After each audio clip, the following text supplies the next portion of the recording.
Motherfucking towel. 이번 UFC 300이 유독 다른 의미로 다가오는 선수는 바로 라이트 헤비급 랭킹 5위 알렉산더 라키치입니다. 2022년 5월 전 챔피언 얀 블라코비치를 상대로 라운드를 하나씩 가져온 상황에서 3라운드에 갑자기 무릎 인대가 파열되며 지금까지 공백기를 가지게 되었죠. 사실 경기 3주 전 스파링 도중 무릎 부상이 생겼고 무사히 회복했다 생각하며 출전했으나 결과론적으로 큰 악재가 되어버렸습니다. 하지만 그가 이번에 싸우는 상대 역시 내가 본 것 중 역대 최악의 부상이라며 데이나 화이트가 언급할 정도로 심각한 어깨 부상을 당했던 지리 프로아츠카입니다. 2022년 올해의 경기로 꼽히는 글로버 테세이라와의 혈전 끝에 챔피언 자리에 등극했지만 이후 리매치를 불과 한 달 앞두고 심각한 어깨 부상을 당한 뒤 자진해서 타이틀을 반납하기까지 했죠. 이후 다시 부상을 회복하고 돌주먹 포함한 알렉스 페레이라와 타이틀전을 치르면서 1라운드는 만장일치로 획득했지만 2라운드에 TKO 패배를 당하게 됩니다. 노가드로 일관하며 돌진하는 유일무이한 공격 스타일 때문인지 프로아츠카는 어떤 경기에서든 이기거나 패배할 수 있다는 특이점을 지닌 파이터입니다. 비록 오랜 공백기를 지녔지만 강력한 한방을 지니고 있는 라키치이기에 그가 미세하게 탑독으로 지정받고 있습니다.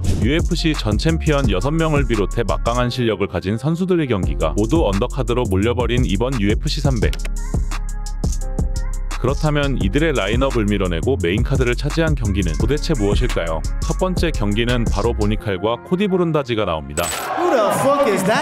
이 두 명의 선수가 누구인지 모른다면 사실 당연한 일이라고 볼 수도 있습니다. 이 경기는 데이나 화이트가 한 선수를 적극적으로 밀어주기 위해 벌이는 일종의 도박이기 때문입니다. 본래 촉망받는 레슬링 선수였던 보니칼, 올림픽 국가대표 선발전에서 패배한 뒤 2022년 MMA 프로전에 데뷔하게 되는데 그리고 컨텐더 시리즈에 출전해 두 경기 모두 1분 내외로 끝내버리며 백사장의 얼굴에 한바구음을 피게 만들었고 이후 UFC 285와 UFC 290의 메인카드에도 이름을 올리면서 1라운드에 경기를 끝내버리는 미친 퍼포먼스를 보여주죠. 하지만 수많은 전 챔피언들이 언더카드에서 뛰는 반면 이제 프로전적 오전인 니칼이 UFC 300의 메인카드를 뛴다는 건 당연히 논란이 될 수밖에 없습니다. 더군다나 그가 1라운드에 꺾은 상대들이 검증받은 선수라고 보기 어려우며 이번 상대인 코디 브룬다지도 UFC에서 4승 4패라는 전적을 지녔고 그리 인지도가 크지 않기 때문에 이 경기는 그야말로 보니칼의 미래 잠재력과 하이라이트 장면을 위한 UFC의 담대한 배팅이라고 볼 수 있습니다. 하지만 코디 브룬다지가 이겨버린다면 어떻게 될까요? 만약 그에게 $100를 걸게 된다면 $1100를 벌 수 있게 됩니다.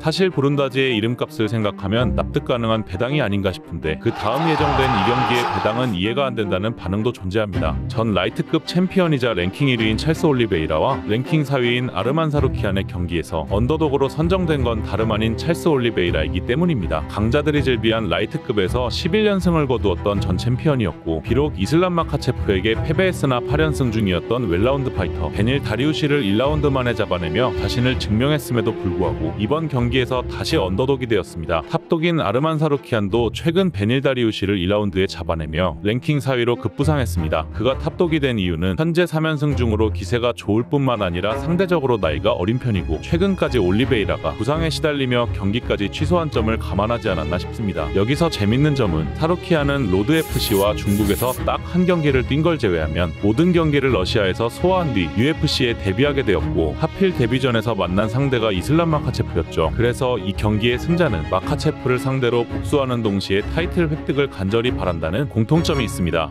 Motherfucking towel, brother. 2017년 UFC에서 전무후무한 타월게이트 대참사가 발생하게 됩니다. 당시 개체량을 진행 중이던 피해자 맥스 할로웨이, 마침 근처에 있던 가해자 저스틴 게이츠가 개체를 빨리 끝내도록 도와준다며 가림막 수건을 잡아주었습니다. 수많은 카메라 앞에서 할로웨이의 그곳이 노출되는 사건이 벌어지고야 맙니다. 이 노출 사건 때문에 할로웨이가 분노하며 UFC 300에서 게이츠를 패버리겠다는 것.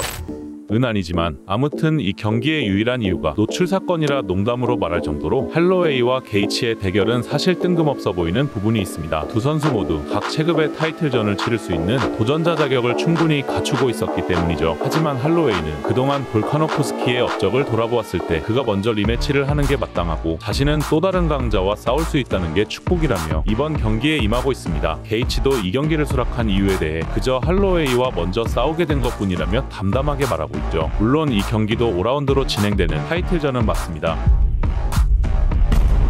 줄여서 BMF라는 과격한 명칭이 부여된 타이틀을 두고 싸우는 것이죠. 최근 포이리에를 하이킥으로 잠재워버린 게이츠가 탑독으로 지정되었고 헤더급 챔피언이던 당시 라이트급 잠정 타이틀전에서 포이리에에게 패배했던 할로웨이는 간만에 언더독으로 싸우게 됩니다. UFC 전체 선수 중에서도 가장 터프한 타격가들의 만남이며 BMF 타이틀전이라는 명성에 걸맞으면서도 UFC 300에서도 가장 기대를 받는 경기라고 할 수 있습니다. 한편 14억 인구의 중국이 기대할 만한 또 다른 타이틀전이 기다리고 있습니다. UFC 최초 동양인 파이터끼리의 챔피언전인 장웨일리와 옌샤오난의 경기가 코메인 이벤트로 열리기 때문이죠. 최근 UFC는 동양인 선수만 참여할 수 있는 로드 투 UFC 토너먼트를 개최하고 상하이에는 PI 센터를 설립하면서 동양인 파이터들을 성장시키기 위해 다분히 노력하고 있습니다. 이러한 맥락에서 보자면 이번 타이틀전은 동양 시장을 잡기 위한 하나의 발판이라고 해석할 수 있지만 이 두 중국인 파이터의 기세가 엄청나기 때문에 납득이 불가능한 경기는 전혀 아닙니다. 도전자 옌샤오나는 중국 무술 산타를 기반으로 로드 FC에서도 활약해 9승 1패를 거두며 2017년 UFC에 데뷔를 하게 되었고 이는 장웨일리보다 1년 더 빠른 시기입니다. 6연승을 거두면서 랭킹 3위까지 오르기도 했지만 이후 그라운드 게임에 약점을 보이며 2연패를 당하게 됩니다. 선수로서 변화가 필요한 시기를 맞게 되자 같은 중국 선수인 송야동의 제안으로 미국의 팀 알파메일로 소속을 옮기게 되었고 주짓수 전문인 맥켄지 던을 상대로 발전된 그라운드 스킬을 보여주면서 승리를 거두게 되죠. 직전 경기에선 전 챔피언 제시카 안드라지를 TKO로 재워버리면서 랭킹 1위에 올라와 있는 상태인데 이후 진행된 인터뷰에서 장웨일리보다 자신이 더 기술적이고 외모도 이쁜 파이터라며 도발하고 있습니다.